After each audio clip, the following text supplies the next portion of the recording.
BNP senior যুব মহাসচিব রুহুল কবির রিজভী বলেছেন, কোনো বিশেষ দল গোষ্ঠীর উদ্দেশ্য সাধনের জন্য ডাকসু নির্বাচন করা হয়েছে। এভাবে চলতে থাকলে আগামী জাতীয় নির্বাচন নিয়ে প্রশ্ন উঠবে। কাউকে জিতিয়ে দেওয়ার নীল নকশা থাকলে জনগণ ছেড়ে দেবে না।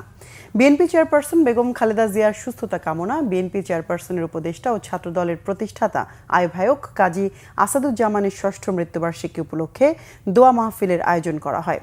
এতে বিএনপি সিনিয়র যুব মহাসচিব রুহুল কবির রিজভী আহমেদ কাজী আসাদুজ্জামানের রাজনৈতিক কার্যক্রমের কথা স্মরণ করেন।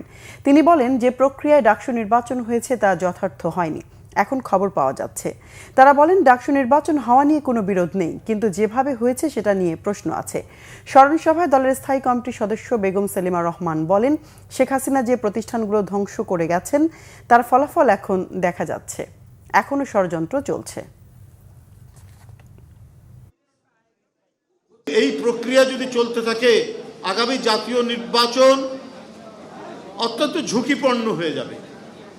আগামী জাতীয় নির্বাচন অনেক প্রশ্ন উঠবে এবং নানা কায়দা কানুন করে উদ্দেশ্য প্রণোদিতভাবে কোনো ফলাফল করা হবে কিনা এই নিয়ে জনমনে প্রশ্ন দেখা দিয়েছে।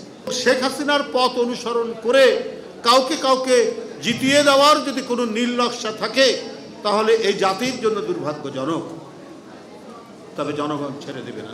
তাই আমি এখানে সবাইকে আহ্বান জানাবো, আপনারা ঐক্যবদ্ধ হন।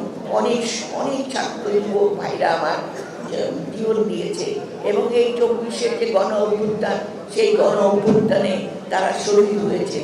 সেই রক্তের কথা মনে করে তাদের ঋণ শোধ করার জন্য আসুন আমরা আজকে সবাই ঐক্যবদ্ধ হয়ে দেশের জন্য কাজ করি।